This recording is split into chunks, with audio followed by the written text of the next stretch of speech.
Within 1 minute, please.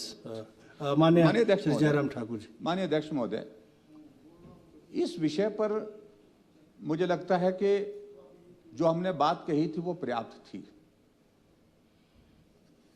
ठीक है, लोकतंत्र में इनको कहने का अधिकार है, वो तो सरकार में है, लेकिन इस तरह से आपस में मैं देख रहा हूं मुख्यमंत्री और उप मुख्यमंत्री में राजनीतिक दृष्टि से भी उसमें भी होड़ लगी हुई है।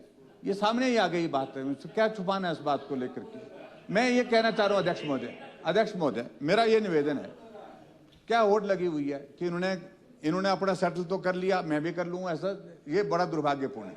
मैंने मुकेश जी आपको कह रहा हूं, आईपीएस डिपार्टमेंट ने अच्छा काम किया है, मैं ऑन रिकॉर्ड बोल रहा हूं, उसमें दो राय नहीं। पीडब्ल्यू वाले भी कर रहे हैं, लेकिन पीडब्ल्यू वालों को करने नहीं दिया जा रहा। वहां पर लड़ाई दो नेताओं के बीच में, दो ग्रुपों के बीच में रहती है। एक बोलता है जेसीबी इस तरफ मोड़ो, एक बोलता है जेसीबी इस तरफ मोड़ो। क्या आप उस सारी चीज को लेकर के करने की कोशिश करेंगे, ठीक करने की कोशिश करेंगे? और दूसरी बात अध्यक्ष महोदय, जो बातें कही जा रही है, जो रिवायत वाली बातें, ये रिवायत वाली मैं 10 बार भुगत चुका हूं इन चीजों को।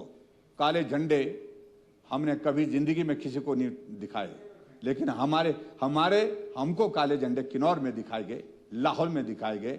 हमारी गाड़ी को तोड़ने का प्रयत्न किया गया, जान से मारने का भी प्रयत्न हुआ। वहां पर आदमी की टांग टूट गई, और टांग टूटने के बाद एफआईआर नहीं हो पाई, एफआईआर बाद में की तो उसको विवश किया गया, उसको एफआईआर पहले रिकॉर्ड पर है। और ऐसे नहीं, ये रिकॉर्ड पे सारी चीजें हैं, लेकिन इस प्रकार से गलत काम नहीं, ऐसी रिवायतें नहीं होनी चाहिए, मत करिए। और इसलिए मैं मुख्यमंत्री जी से मैं विशेष तौर से इस बात के लिए कहूंगा कि जो बातें इन्होंने कही है, विशेष तौर से यहां पर आपदा से प्रभावित लोगों के बारे में, उसके बारे में चिंता करिए।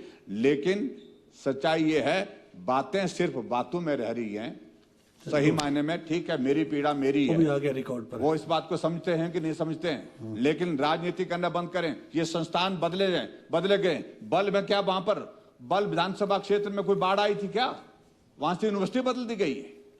चलिए प्लीज। मैं ये नहीं कह रहा हूं, अब आप अंदाजा लगाइए किस वजह से। और राजनीतिक मंशा ने जाहिर कर दी कि मैंने यहां से विनोद की, वहां पर आपका कॉलेज भेज दिया, विनोद का घर बसा दिया।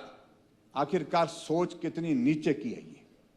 वो बिल्डिंग मैंने बनाई है, आप तो पटवार सर्कल नहीं बना सके 3 सालों में, और पटवार खाना नहीं बना सके, और हमने वहां पर करोड़ों रुपए की बिल्डिंग बनाई है। जिस काम के लिए वो बिल्डिंग बनाई है, उस काम के लिए वो उपयोग होनी चाहिए। अटल आदर्श विद्यालय के लिए बनाई है, अटल आदर्श विद्यालय वहां पर शुरू करें, और वहां पर शुरू करने के बाद वो भवन वहां पर उपयोग में आएगा। लेकिन इस प्रकार से ये संस्थान यहां बदल देना, इस तरह की नीच हरकत, नीच सोच आज तक कभी भी किसी मुख्यमंत्री की हमने नहीं देखी है। ये प्रदेश हित में नहीं, ये दुर्भाग्यपूर्ण स्थिति है। इसलिए मैं ये रिकॉर्ड पे थैंक यू।